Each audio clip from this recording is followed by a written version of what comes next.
messieurs, bonjour, bonsoir, selon l'heure à laquelle vous nous suivez, que vous soyez au Congo, en Afrique, en Europe ou partout ailleurs dans le monde. Aujourd'hui, nous avons décidé de vous faire découvrir un homme de Dieu qui n'est pas les moindres. J'ai cité le pasteur Eugène Mbama. Vous avez sans doute entendu parler de lui. Voilà pourquoi nous voulons faire profiter de son expérience à tout le monde. Nous allons donc parler de sa vie, comment Dieu l'a appelé vers lui, comment il a commencé à servir à Dieu, lesquels ont été autour de lui, lesquels l'ont initié et comment il est arrivé à créer l'église évangélique nouvelle. C'est toute une expérience et on l'appelle aujourd'hui le patriarche Eugène Mbama. Bonjour pasteur. Bonjour. Beaucoup cherchent à vous rencontrer. D'aucuns se sont dit, mais où est-ce qu'on va retrouver le pasteur Mbama? Nous avons eu ce privilège, cette chance de vous rencontrer parce qu'évidemment, beaucoup de choses se sont dites autour de votre personnalité. Nous voulons découvrir qui est le pasteur Mbama. Vous êtes né quand, où, qui étaient vos parents et comment vous avez fait votre entrée à l'église, comment vous avez commencé à servir Dieu?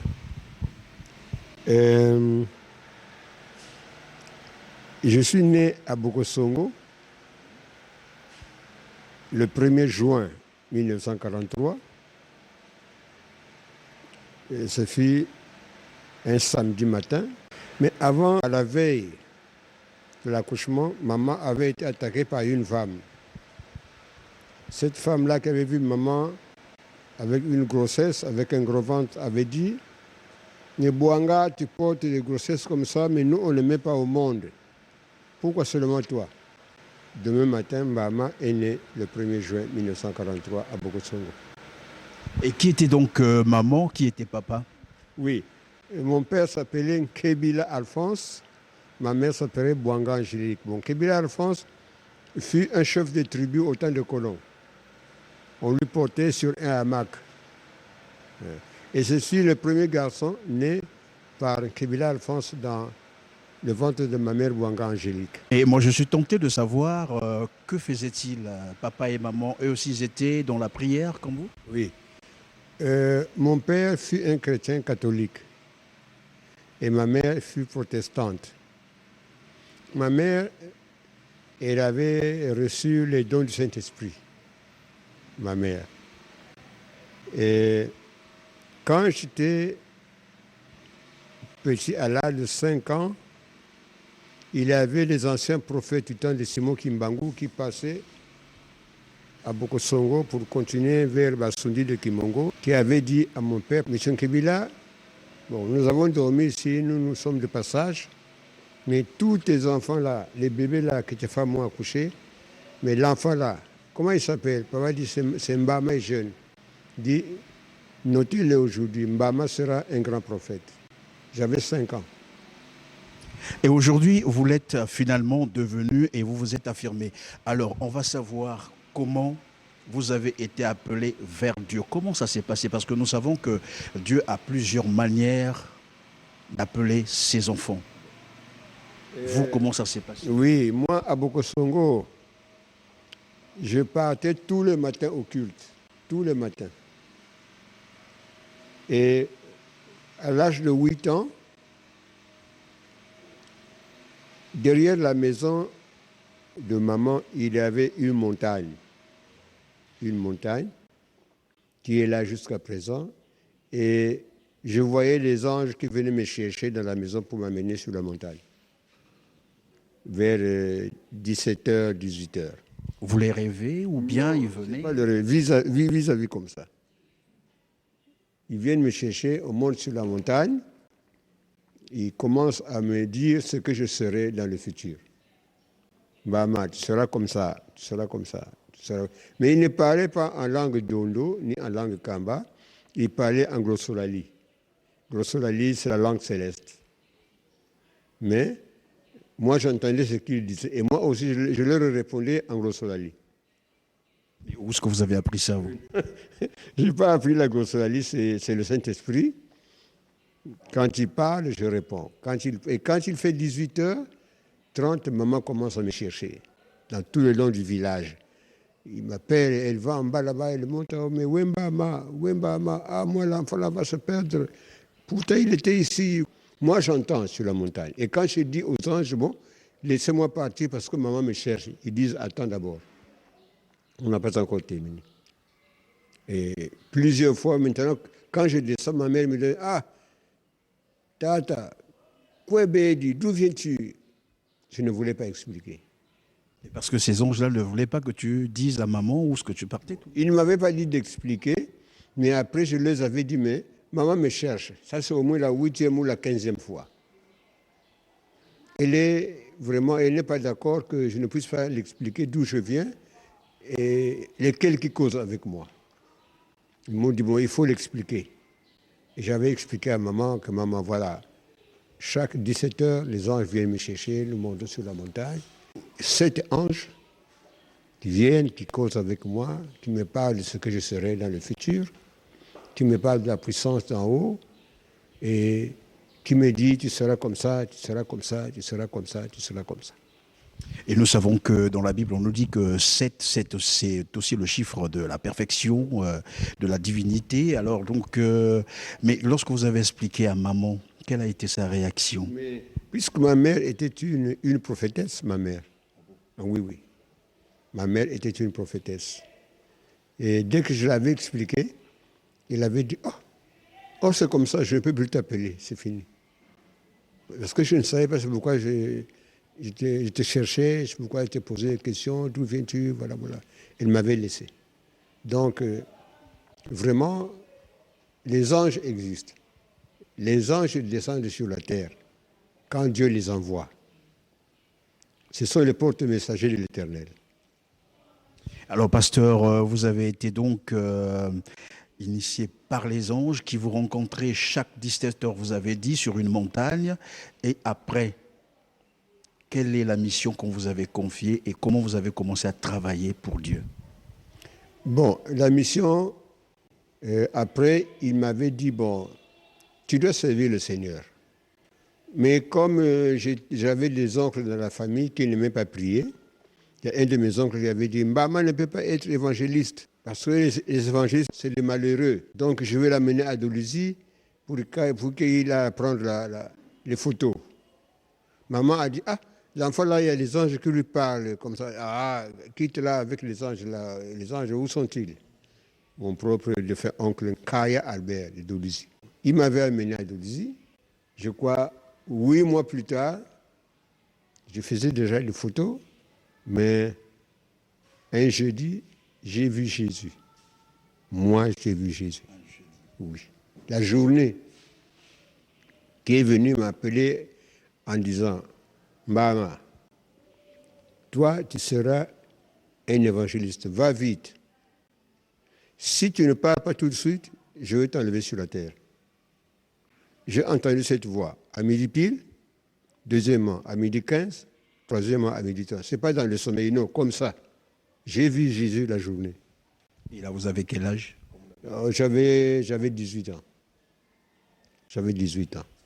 Bon, maintenant, quand j'ai expliqué à l'oncle que voilà, moi j'ai vu Jésus, l'oncle ne voulait pas croire. Il dit, toi, avec tes histoires de Jésus là, attends, je vais appeler un évangéliste là qui a fouillé de servir le Seigneur parce qu'il n'y a pas l'argent là-bas. Alors toi, ici, tu gagnes beaucoup d'argent, tout ça.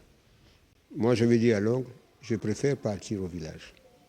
Argent ou non, moi, ça, je ne me regarde plus. Et le grand frère qui s'appelait Bacala Régis, son sobriquet était tant pis, il avait dit à l'oncle, laissons l'enfant de Trouille partir à Bourg-Songo. Parce que s'il meurt ici, on aurait des problèmes avec la tante. Et puis, il m'avait pris tous les habits que j'avais, il avait tout pris. En tout cas, il m'avait dit seulement 2 culottes. Donc, je suis allé à Bogo-Songo avec 2 culottes. Mais quand je suis parti, j'arrive à Moboti. Parce que quand Jésus m'avait vu, je me cachais. Je suis allé me cacher sous le lit. J'ai couvert la couverture sur la tête, mais je voyais toujours la face de Jésus. Et quand j'ai pris la grande vitesse à l'époque, il n'y avait pas de moteur. Les trains là, ça démarrait avec le bois de chauffe là. Les trains à vapeur qu'on a. Oui, le train à vapeur. C'est comme ça que je suis arrivé à Bokosongo à 22h. Maman ne savait pas que c'était moi. À l'époque, il n'y avait pas de portes en planche comme ça. Il y avait juste les roseaux. J'ai bousculé les roseaux là, ils avaient su que c'est Mbama qui est là. Ils ont ouvert. Ah, tata, mon enfant a maigri. Papa, qu'est-ce qu'il y a? Et je les ai expliqué. Ah, tu vois, le pasteur Douma Emmanuel avait raison. Il nous avait dit, entre toi et moi, que l'enfant là ne doit pas se déplacer, il sera un serviteur de Dieu. J'ai dit, ah bon, mais c'est l'oncle qui m'avait obligé de partir. Mais je suis revenu. Et demain matin, je suis allé à l'église. Le pasteur Douma Emmanuel avait dit, bon, qu'est-ce que je vous avais dit? Moi, j'ai rêvé Mbama plus de 6 fois, devant les foules de gens. À ce temps-là, j'étais encore élève. J'étais au CE2 à l'époque. Il n'y avait pas le CM2. Il n'y avait pas le CM1. On s'arrêtait au CE2 à l'époque, en 1953. Comment vous avez concilié ces deux activités-là, l'église et l'école? Qu'est-ce qui a pris? Oui, je partais à l'école. Je partais à l'école comme un chrétien convaincu, vacciné. Ma femme est là. La crainte de l'Éternel m'a envahi depuis l'enfance. Donc moi, là, à l'époque, si tu fréquentes à l'école catholique, obligatoirement, on doit te baptiser à l'école catholique. Et vous avez été donc baptisé là-bas? Non, j'avais refusé. J'avais dit à mon maître, M. Ngwala David, que je ne peux pas être catholique parce que, regarde ce que les filles là me disent. Regarde. Nous, chez les protestants, ce n'est pas ça. Ça sont des péchés. J'étais obligé de quitter l'école catholique. Je suis allé rester au village. Mais il n'y avait pas l'école protestante à Bokosongo. Il y avait l'école officielle et l'école catholique. Donc je suis allé à l'école catholique pour terminer l'année scolaire du CE2. Et là, vous avez donc commencé à servir Dieu seul ou bien accompagné de quelqu'un? Les pasteurs m'avaient pris en charge. Le pasteur Douma, Joël Kibalou, Bissila Pascal, m'avaient dit, bon, comme la paroisse de Bokosongo, c'est dans mon village. Oui, donc chaque matin, je suis à la paroisse. Toute la journée, je suis à la paroisse. Chaque soir, je suis à la paroisse. C'était comme ça. Et j'avais le don de chanter. J'avais le don de chanter les cantiques Intouadi. Un jour, le pasteur Ndounou était venu en tournée et pendant qu'on nous avait baptisés en 1964, et après le baptême, ils avaient dit, bon, les nouveaux baptisés, là, ils doivent chanter. C'est moi qui vais diriger ce groupe-là. Et quand le pasteur Ndounou avait entendu ma voix, il avait demandé à l'évangéliste surveillant Joël Kibalou, Kibalou, ça c'est l'enfant de qui? Ça c'est l'enfant laissé par le défunt Kivila Alphonse. L'enfant est comme ça? Et oui, il a la vocation, je vais l'amener en Ngouedi pour que toi-même tu puisses examiner. Et on m'avait mené en Ngouedi.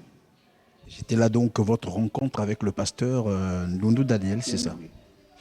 Je m'amène en Ngouedi, il cause avec moi devant tous les serviteurs, il dit, l'enfant là, Mbama là, il sera un homme autrement. Mais à ce temps-là, je n'avais pas la vision. Mais j'avais cru qu'il a vu quelque chose spirituellement sur moi. Parce que j'avais déjà causé avec les anges pendant 8 ans, 12 ans. Mais je ne voulais pas dire que oh, moi je vois les anges, non, je ne disais pas. Il n'y a qu'un moment que j'avais dit les autres, non. Et jusqu'à ce que j'ai commencé comme catéchiste, pas évangéliste, mais catéchiste. Parce qu'un évangéliste, c'est lui qui est passé par le séminaire. En ce temps-là, je n'étais pas au séminaire. Mais tous les gens de mon village, tous les serviteurs de Dieu étaient contents de me voir. On m'avait affecté dans un village à Kinangantaki, un village de 2 kilomètres. 2 kilomètres de long. Il y avait beaucoup de gens là-bas. Bon, certains anciens disaient, ah, mais le petit là, il vient de rentrer, on lui donne un grand village comme ça, on aurait pu envoyer un ancien là-bas. Mais le surveillant avait dit, ça c'est mon village, c'est Mbama qui doit rester là. Parce qu'il avait vu quelque chose en vous. Oui. Alors, nous allons donc faire une petite parenthèse sur le pasteur Daniel Ndundu, parce que quand nous disons pasteur Daniel Ndundu, beaucoup le reconnaissent, notamment nos mamans, hein, les anciens qui ont vécu évidemment cette période. Qui était-il? Et le pasteur Ndundu, je connais son histoire. Il était contrôleur dans le train qui faisait Matadi-Kinshasa. Ça c'est l'histoire du pasteur Ndundu. Il était contrôleur dans le train qui faisait Matadi-Kinshasa. Mais Dieu lui avait dit, laisse tout ça, va me servir. Il avait tout abandonné et il est venu au Congo. C'est un Congolais. C'est comme ça que Dieu l'avait appelé. Il avait tout laissé là-bas, au Congo démocratique. À l'époque, c'est Congo belge, on appelait ça. Et qu'est-ce que vous avez retenu de lui exactement pendant que vous l'avez côtoyé? Qu'est-ce que vous avez retenu? Oui, mais c'est lui qui avait dit à M. Joël Kebalou que bon, maman, je l'enlève là où il est évangéliste, là, je l'amène chez moi en Fouati. Parce que le feu là, qui brûle en lui, chez nous, là-bas, il n'y en a pas. Comme celui qui était le chef spirituel, bon. Et ça, ne pouvait pas dire. Le pasteur Ndundu était un serviteur de Dieu rempli du Saint-Esprit. Quand il m'avait pris, je suis resté avec lui pendant 42 ans. Moi là, Mbama. Tous les chrétiens de l'église de Congo savent que Mbama est resté avec Ndundu Daniel jusqu'à son dernier jour. J'ai vu ce que Dieu a fait dans ses prières, des miracles. Des miracles. Beaucoup de miracles. Il a guéri les malades. Il a ressuscité les morts. Moi, je suis témoin. Parce que lui, dans une retraite spirituelle, quand on lui donne la place, personne Ndundu, on donne la place pour prêcher, il ne peut pas se lever. Il dit, Wembama. Même, je sais, quand il dit comme ça, donc, il faut que je lance un cantique de réveil. Vous avez ce don de chant. Quand je chante là, il se lève. Et quand il se lève, le Saint-Esprit travaille puissamment dans toute la foule. Même si vous êtes 200, 300, 400, 35 000 personnes, les gens tombent en extase. Il était puissant. Moi, j'étais tenté par le diable. Je perdais des enfants. Et quand je lui avais dit, papa, je venais de perdre encore un de mes enfants, il dit, quoi? Viens ici. Il m'a fait entrer dans la chambre qui était la porte dehors.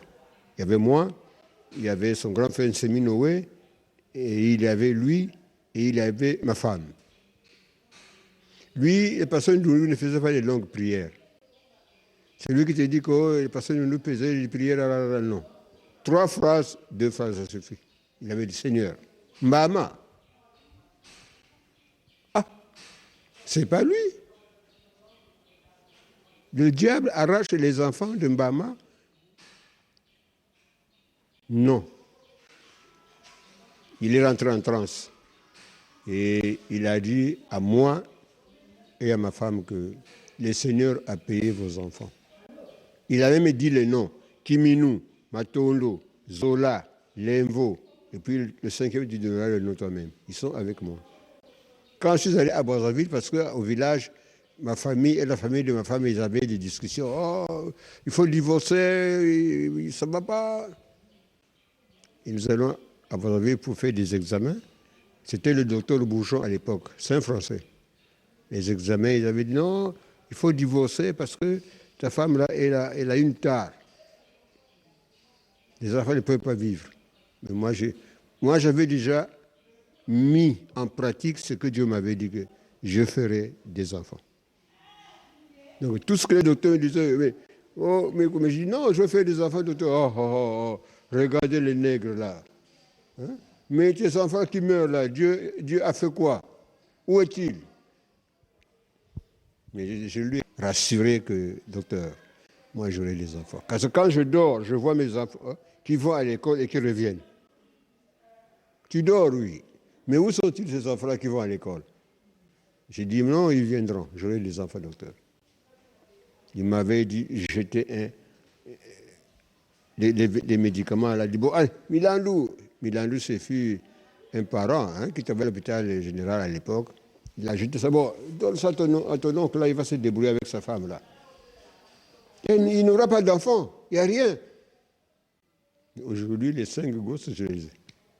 Et personne parmi mes enfants n'est infirme. Jamais. Et là, on peut dire que ça a été le succès, donc la prière adressée par le pasteur Daniel Ndundu. Et qu'est-ce que vous avez encore vécu de lui comme miracle palpable devant tout le monde? Vous avez dit qu'il ressuscitait les morts. Oui. En 1969, nous étions partis à Brazzaville pour la tournée d'évangélisation. On avait commencé à Wenze, Mayangi, à Mungaï, Mayangi, Bakongo. Et on devait clôturer à Makelekele.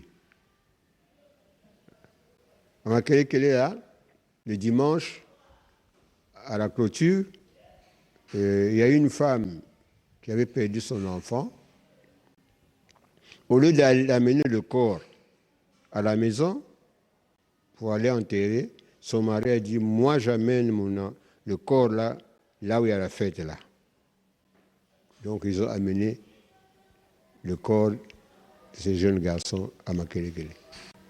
Comme les pasteurs étaient alignés comme ça, mais eux ils ont cherché où est le pasteur Ndundu. Et ils sont venus déposer le brancard à pied là. Moi j'ai attendu 1 minute, 2 minutes. Papa dormait déjà. Il somnolait. J'ai dit, ah. Comme on ne veut pas le bousculer pour lui dire, oh papa, regarde ce qui se passe. Non. J'ai seulement lancé un cantique. Lazaro Furuka. Fumuiste la manivandi à Moago. C'est un cantique de Mbama. Et puis, mais Mbama crie derrière là. Qu'est-ce qu'il y a? Il a ouvert les yeux, il a vu un corps allongé sur un brancard. Perrin. Il ne faut pas que les gens confondent les choses. À notre temps, il n'y avait pas de problème de tisane, il faut inciser, il faut donner la tisane pour boire. Ça n'existait pas, papa. Je n'avais jamais vu le pasteur Ndundu mettre une marmite au feu là-haut et chauffer la tisane là pour lui donner. Non. Il a regardé au ciel devant des multitudes de personnes. Il regarde le corps. Il regarde au ciel. Et puis il a dit, au nom de Jésus, lève-toi. Il a tenu le cadavre à la main, il a dit, lève-toi au nom de Jésus-Christ. Il s'est levé. Il s'est levé. Ça, s'il y avait des anciens protestants, ils savent que ce que Mbama dit là, ce n'est pas faux. Il avait des charismes terribles. Aujourd'hui, on ne voit plus ça. On ne voit plus ça. On ne voit plus ça, évidemment. Vous avez été aux côtés du pasteur Daniel Ndundu, qui certainement vous a fait aussi beaucoup confiance parce que vous étiez bien celui-là qui chantait très bien et certainement un don pour lequel vous avez été identifié. Mais après, comment ça s'est passé le transfert de la suite de la mission du pasteur Ndundu vers vous? D'accord. C'est en 1977-78. 1977-78 qu'on lui avait retraité. On lui avait retraité. Maintenant, quand on l'avait retraité, pas les gens de plusieurs consistoires, non. C'est une petite minorité de chez nous. Vous savez que dans l'Église, il y a 2 groupes. Il y a ceux qui sont inspirés et ceux qui ne croient pas au Saint-Esprit. Ils sont même des pasteurs, mais ils n'ont rien spirituellement. Qui vide alors? Ils ont dit, bon, c'est nous qui sommes au consistoire maintenant. Mbama, c'est fini pour lui. Qui va encore l'appeler pour dire chaque auteur spirituel, Mbama, Wabi Mbama, Wembama, Wembama. Et son grand prophète, il est retraité, non? On va voir où est-ce qu'il va partir. Et je te demande de conseil synodal, moi. Oui. De 1975, 75, 76, 77, 70, 79. J'ai fait 5 ans au conseil synodal. Au temps du pasteur Jean Yinda Massengo. Moi, j'ai dit, mais pourquoi vous dites ça? Non, c'est fini pour toi, ça, on a tourné la page. J'ai dit à papa, il me dit ceci, on connaît depuis longtemps, les gens ne t'aiment pas. Les chrétiens t'aiment parce que moi, quand je partais à la retraite spirituelle, à la fin de chaque retraite, il y avait des foules de gens qui pleuraient Mbama. Pourquoi on ne se sépare pas? Des foules de gens qui pleuraient. Alors les autres étaient contre. Il y a même des gens qui avaient dit au pasteur Ndundu, mais Monsieur Ndundu, pas Tata Ndundu. Mais quand c'est comme ça, donc donner seulement toute l'église à Mbama. Parce que c'est tout le monde qui les cherche, et tout le monde qui pleure, tout ça. Quand pasteur Ndundu était parti en retraite, ils m'ont fait marcher. Mais le pasteur qui était franc, c'est le pasteur Jean Mbungu Mayenge, qui était le président de l'église évangélique du Congo. Il nous avait appelés au synode à Brazzaville. Il avait demandé le consistoire, Ngoma Samuel, les Bissila Pascal, les Malanda Samson, les Michel Bakala. Il nous avait demandé, mais qu'est-ce que Mbama vous a fait? Dites-moi, qu'est-ce qui se passe? Nous étions au synode. Il dit, ici c'est la dernière étape de l'église. Expliquez ce que Mbama a fait de mauvais envers ou dans l'église. Oh, Tata Mbungu, il n'y a rien. Nous l'avons affecté, mais il avait refusé. Et c'était vrai, vous avez... C'était pas vrai. Le pasteur Mbungu détenait les affectations de tous les consistoires. Il fait sortir le papier du consistoire et il dit, oh, mais ici, je ne vois pas le nom de Mbama affecté là. Ce n'est pas signé par vous, ça. Président, ça se peut être ta signature? Oui. Parce que Mbungu avait dit, moi je suis licencié en théologie. Mais quand je venais pendant les vacances au Congo, j'avais entendu un cantique. J'étais obligé de chercher à savoir qui avait reçu ce cantique-là. Jusqu'à ce qu'on m'avait dit, non, c'est un jeune de Ngouedi, il s'appelle Mbama et jeune. C'est là où j'avais su que l'enfant-là, il est en direct avec l'éternité. Mais le pasteur Jean Mbungu Mayenge nous avait dit ça en face. Moi, je vais dire Tata Mbungu, bon, il faut m'affecter dans un autre consistoire. Je suis de Ngouedi, certes, mais envoie-moi dans un autre consistoire. Même au nord, envoyez-moi là-bas, j'irai. Envoyez-moi même à Tambala. Parce que, pour un vrai élu de Dieu qui est rempli du Saint-Esprit, vous pouvez l'envoyer dans le fin fond de Brousse. Les gens vont le suivre là-bas.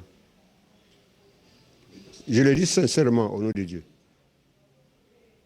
Le pasteur Mbungu avait dit non, et jeune, moi je ne peux pas t'affecter là-bas, c'est comme si je te punissais.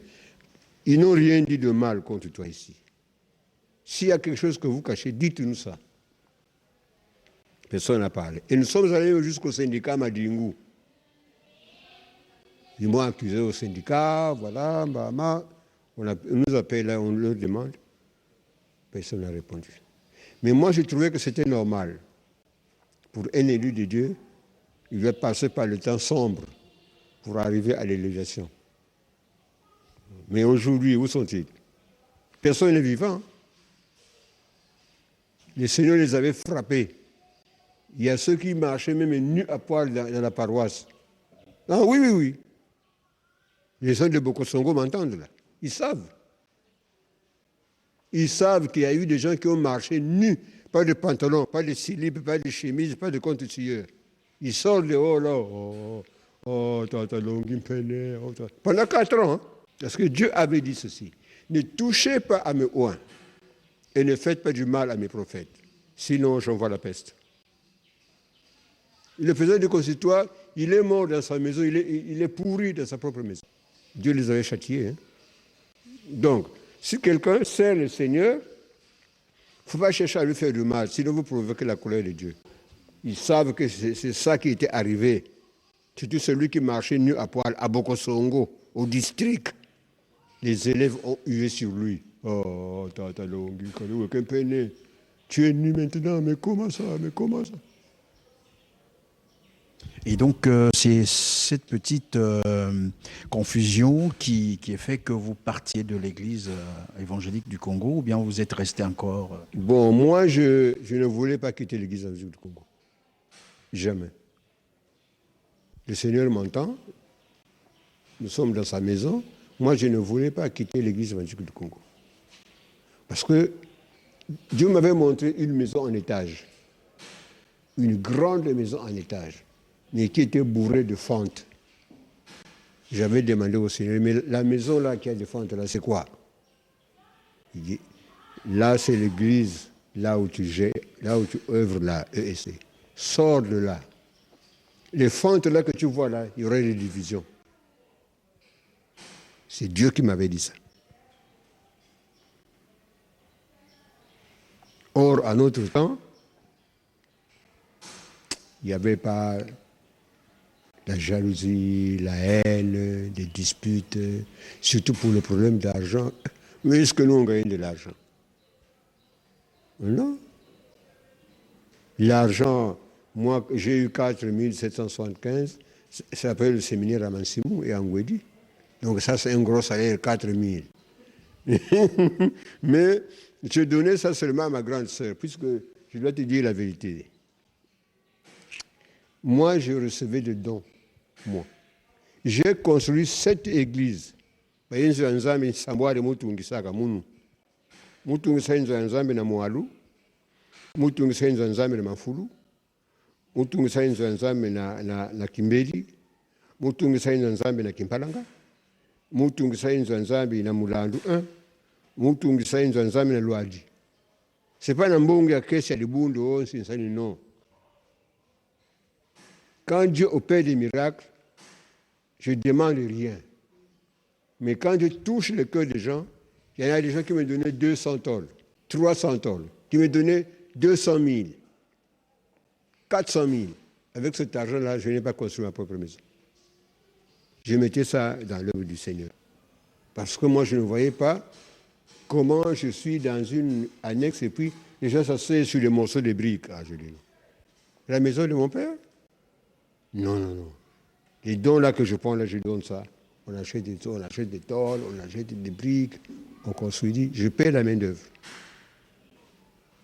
Je n'ai pas mis d'abord mes besoins moi-même, non. Moi, c'est Dieu d'abord. Raison pour laquelle vous êtes là. C'est maintenant que l'Église me construit une maison à Madingou. Mais si je prenais l'argent là et les tôles là pour construire ma maison, mais j'aurais des maisons partout. Mais c'est vrai. Nous sommes des hommes. Et l'homme a besoin d'argent. Mais moi d'abord, c'était faire gagner la confiance de l'Éternel. Toucher le cœur de Dieu le Tout-Puissant. Et donc, la suite de votre maison en étage qu'on vous a montré avec les fontes, finalement, comment est intervenu? Je suis allé voir papa à l'UTT. J'ai dit, papa, regarde ce que j'ai vu là. Moi, j'ai peur. Il m'a dit ceci. Il faut sortir. Moi, ton père, avec André Panzo, Dieu nous a montré aussi des choses qui sont mauvaises. L'avenir, ça ne va pas. Ça ne va pas. Bon, j'ai gardé la réponse, mais je ne me suis pas détaché ou sorti brusquement. Moi, je dis, mais si je sors là, quelle raison je vais avancer? Les gens m'aiment beaucoup. Tu passes ici Mbama, tu passes là-bas Mbama. Mais quelle raison je vais avancer?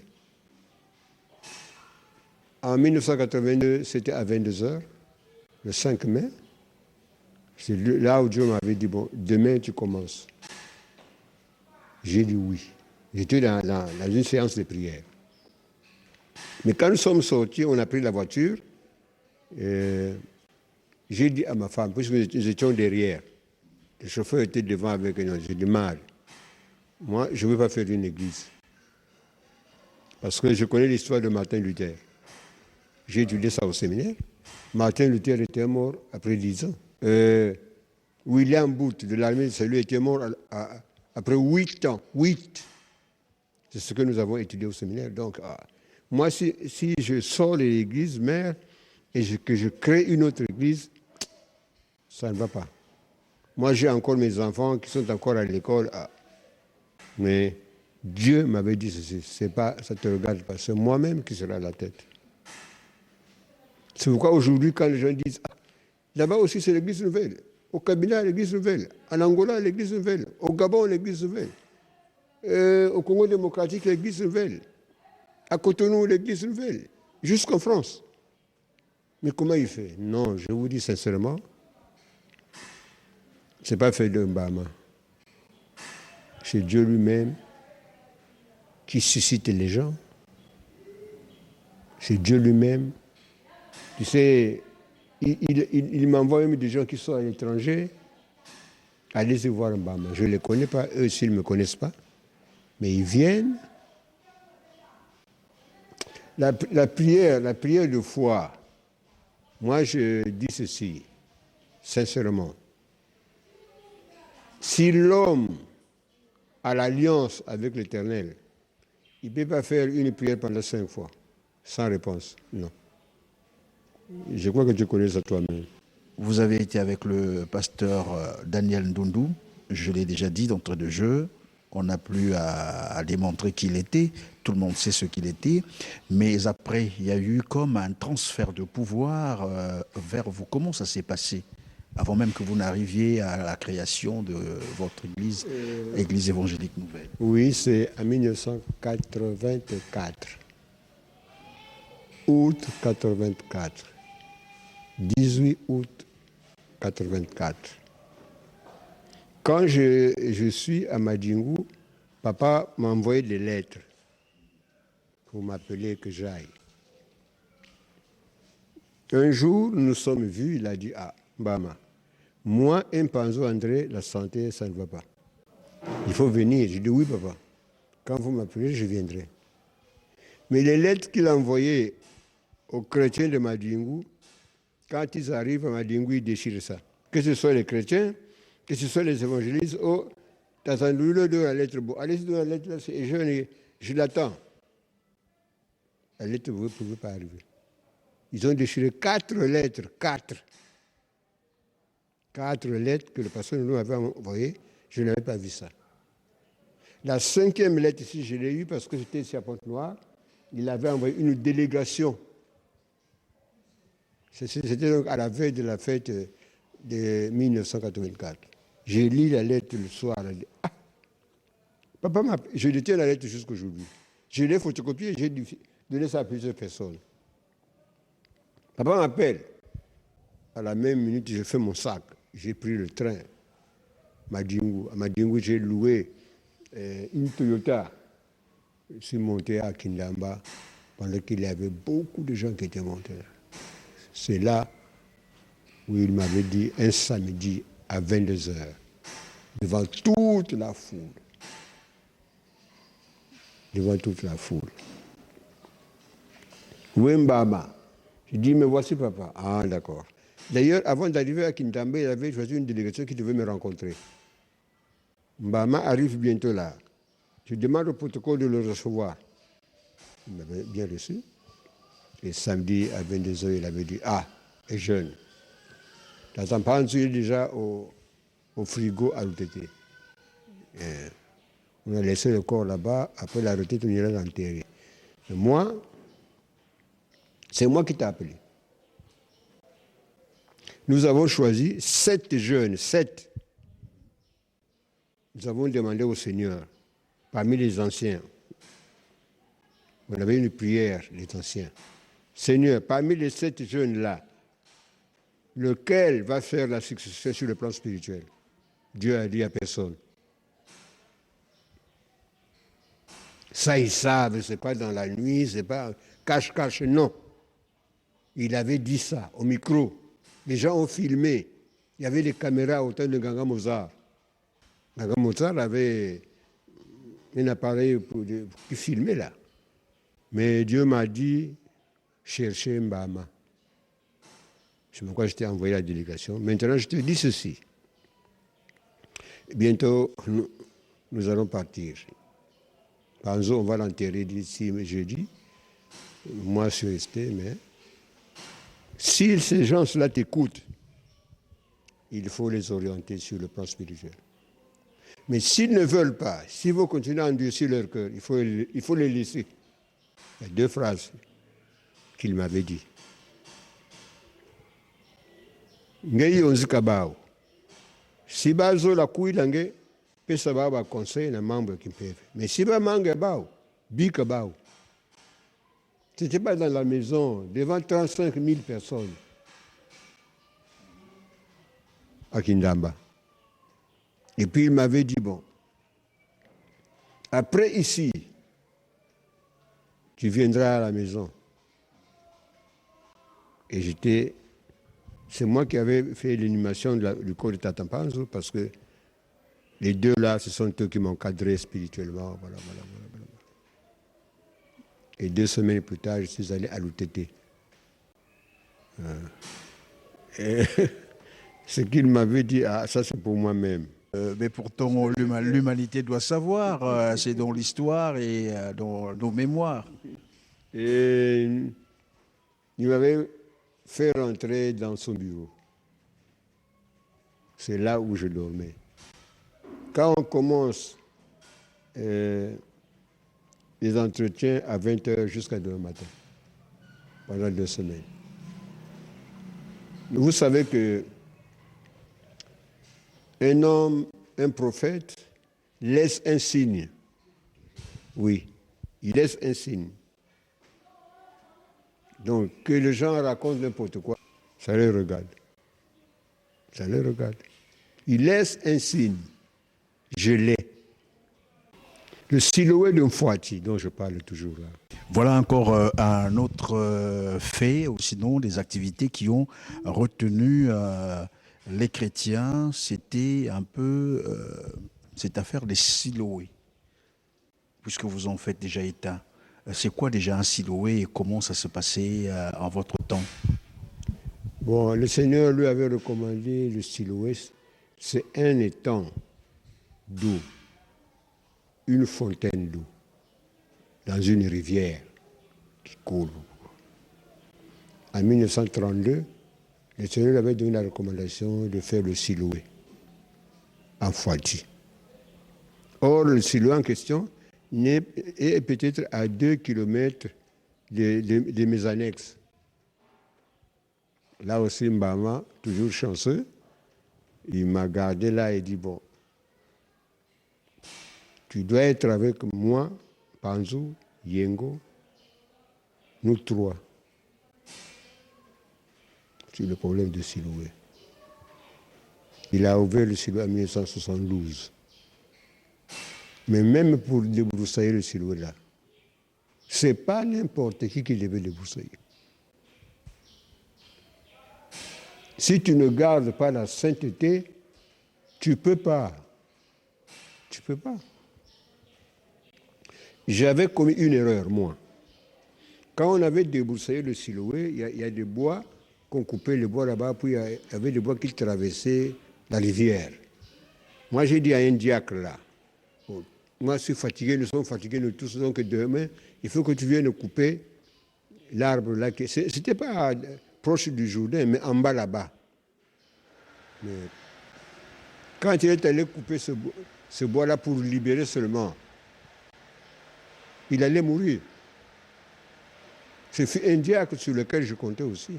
Mais or, lui, avant d'aller couper le bois, il s'était chamaillé avec sa femme. Parce que sa femme ne lui avait pas préparé le café. Il dit, ah, maman, prépare-moi le café, nous sommes fatigués.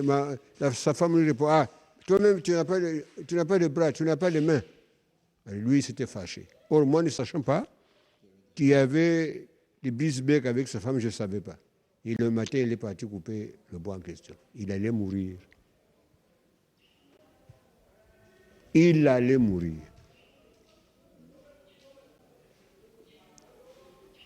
Il y a eu une fois aussi, avant de démarrer le problème de Siloué, il avait rassemblé tous les pasteurs du consistoire de Ngwedi et les évangélistes. Il dit non, je ne peux pas faire un travail seul. Soyons unis. Mais Quand nous sommes arrivés sur la montagne, avant de descendre en bas là-bas au Siloué, tous les pasteurs avaient fui. Même son grand frère. Et pourquoi il fouillait alors?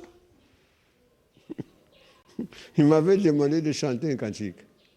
Il avait lu la parole de Dieu de Siloué, de Bethsaïda, hein, selon la Bible, voilà. Et puis il avait dit, Bama, un cantique. Dès que j'ai commencé ce cantique-là, Père, les miracles existent.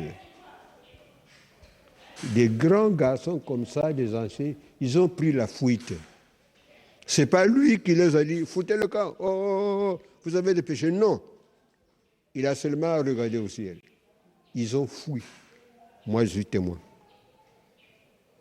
Et les jeunes filles qui travaillaient avec moi pour débroussailler le Siloué là, moi je croyais qu'il y a des filles qui devaient mourir. Hein, parce qu'il y a des grottes là, il y a des grottes. Mais comment une personne peut rentrer sous terre, comme un ver de terre? Elle rentre ici, elle va sortir au moins 11 mètres. Sous terre. Et ces filles-là sont encore vivantes. Elles sont devenues les grands-mères, les enfants, déjà Babouta, Bakenabatekolo. Par exemple, ça, quand je venais à Pono, elle dit, ah, papa, l'eau de Siloué, là, il y a des gens qui ont essayé d'aller là-bas, ils n'ont pas pu faire ça. Parce que si on ne te laisse pas l'autorisation de faire ça, toi, tu fais ça. Il faut leur dire comme ça. Il ne faut pas qu'ils fassent comme ça. Si ces gens-là pensent que parce qu'ils voient des visions, oh, non, nous aussi on peut partir. Dieu nous a dit. Ils ont fui là, ils m'entendent. Ils sont descendus en catastrophe. Les gens ont eu des chocs aux pieds. En 2014. Donc, Siloué, j'ai connu le Siloué. Je me suis lavé dans le Siloué avec papa. Quand il était vivant, c'est moi qui étais dans le groupe aussi pour soulever les paralytiques. Les pieds là, bien foutus là, paralytiques. Mais quand il entre dans le Siloué, pendant 7 fois, et il boit l'eau, pendant 7 fois, il se lève. Il marche le même matin jusqu'en Fouadi. 7 km, hein? De Siloué en Fouadi, 7 km. Oh. Mais il y a eu des merveilles. Mais pourtant, nous avons appris qu'il y a d'autres personnes qui sont allées là-bas à faire laver, certainement les chrétiens, mais qui finalement se sont noyés. Oui. Ils sont partis là-bas par entêtement. Ils sont partis là-bas.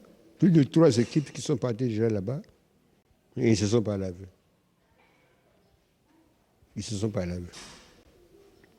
Il a vu la première équipe là, qui n'avait pas fait attention, qui sont rentrés dans les Siloué. Aujourd'hui, c'est là, ils sont morts. Parce que je les connais. Ce sont des gens qui étaient contre les dons spirituels, contre les charismatiques. Je les connais, ils sont de mon consultoire, le Ngwedi. En sorte, ils ont voulu braver le Saint-Esprit, c'est ce que vous voulez dire? Et ils pensaient que, bon, nous aussi, on peut faire ça de toutes les façons. Ils n'ont pas pu. C'est pourquoi jusqu'à présent, quand les gens vont là-bas, 200 personnes, 300 et quelques, ils n'arrivent pas à l'eau. Ils n'arrivent pas. Et le groupe qui est parti d'énervement, quand ils sont arrivés sur la montagne, parce que le soleil est en bas là-bas, ils ont torché pour regarder comment est l'eau. À distance là, les anges ont renvoyé la torche. Ils sont descendus en catastrophe. Les pieds foutus. On m'a dit ça en Caï, ma femme est là. Ils sont venus se plaindre, les pasteurs. Il faut dire quelque chose pour le Siloué. Je dis, moi je les ai parlé, ils ne veulent pas. Maintenant, le Siloué de Mpengo suffit. Le Siloué de... Parce que quand vous chassez un prophète, il va. Mais là où il va avec son Dieu. Vous qui restez là, vous êtes dans le vide. C'est la Bible qui en parle. Quand Joseph est parti en Égypte, ses frères l'ont suivi. Et donc de Mfouati, on a créé le Siloé de Mpengo. Comment ça s'est passé? Quand je suis arrivé à Dolisie dans mes tournées, j'ai demandé à Dieu, Seigneur, je suis un homme, je suis appelé à mourir. Je suis appelé à mourir. Qu'est-ce que je veux laisser comme un signe qui va prouver que je suis ton serviteur et je suis prophète? Quel signe? Parce qu'un prophète laisse toujours un signe. J'avais prié. Le Seigneur a fait descendre à Mpengo son fauteuil. J'avais vu le fauteuil qui était descendu du ciel, qui est là-bas à Mpengo. C'est pourquoi tu entends que quand les gens se lavent là-bas, c'est terrible. Oui. C'est terrible. C'est moi qui avais demandé à Dieu en 1987, à Dolisie, j'ai dit, Seigneur, je vois beaucoup de convertis. Il y a des miracles qui s'opèrent, mais il arrivera un moment où je ne serai plus. Mais qu'est-ce qui va prouver que moi je t'ai servi? Il y a des choses... je suis en train d'éviter de dire tout parce que les gens qui ont les petites foi là, ils vont dire « Oh, comment des choses comme ça peuvent s'opérer? Qu'est-ce qu'il y a là-dedans ?» Mais ma femme là, au temps de Maman Sondé, vous savez, après la mort, nous vivons. Pourtant, il y a ceux qui ne croient pas à cela. Ah, tant pis pour eux. Ça, c'est le corps qui reste dans le sépulcre, dans le tombeau. Mais l'âme qui sort, nous vivons correctement. Pour l'évangélisation dont je parle là, il y a des choses que j'ai vues, que les gens ont vues, que ma femme là a vues, que Dieu faisait. Je n'ai jamais dit à un malade, oh, il faut payer consultation, non. Je n'ai jamais demandé l'argent à quelqu'un, depuis 1960 jusqu'à aujourd'hui. Mais je reçois des dons spirituels. Quand je prie, quelqu'un est guéri de sa maladie. J'étais malade, vraiment malade depuis mi-97. Je souffrais de douleurs au niveau de l'abdomen. J'avais de la peine à respirer. Il y a des jours où je ne pouvais pas me lever, je ne pouvais pas marcher. Et je suis allé à l'hôpital pour des traitements. Malheureusement, il n'y avait pas de résultat. Et on m'a conseillé le pasteur Mbama, parce qu'à Mindouli, là où j'étais revenu, parce que j'avais cette année fini les études, j'étais à Brazzaville, sorti de Brazzaville. Il y avait déjà l'église qui était installée à Mindouli, avec un évangéliste qui était sur place. Et c'est à partir de la connaissance de cet évangéliste et les prédicateurs que nous avons qu'on m'a conseillé de voir le pasteur Mbama pour avoir une solution aux maux qui menaçaient ma santé. C'est quand je suis venu ici avec la prière et avec Siloé que j'ai scié ce qu'on appelle couramment les sanctus. Ils sont sortis lors des sels, quand j'ai fait les sels, après avoir bu l'eau de Siloé, comme nous avons bu ça aujourd'hui. Et les manifestations avec l'écoulement, et ces choses sont sorties de mon ventre. Et c'est depuis lors que j'avais recouvré la santé. Jusqu'à ce jour. Mukuza lokuta 5 000 francs. L'air mo banda sal na Brazzaville. Même manski salo na kota nenzo. Mu metala 5 000 en coup de route. Mu met lokuta mon. Oria banda mbongi ya kupieze. Mais munanga mu banda zabe. Voilà c'est pourquoi mbongi na mena ta mu mindono yo kwenda partout. Mais mu banda tal ba mauvais esprit. Ba mauvais esprit ina bizabi façon bet na play muntu. Ni kuna mwezaba kumezaba ka ano kaka nimbongi na mulokutaka baba bantu ya kumese kwenda suivre mun ukwena penwar musosa ya pas moyen mwe kwena baptizan ve ba metuba mun oh non était prostade beto la kwenda kingoyi mais après moi na bakol mosi na kata penwar ya metuba non pas la peine de kwenda même kuna muntu mose kena ngoyawa eke mulari ange salsa baptizan Mais tisane yani nge ça de 1 mois ou bien 15 jours, en tout cas c'est ok. Mukwenda kuna, mufuta même 100 000 francs kuna.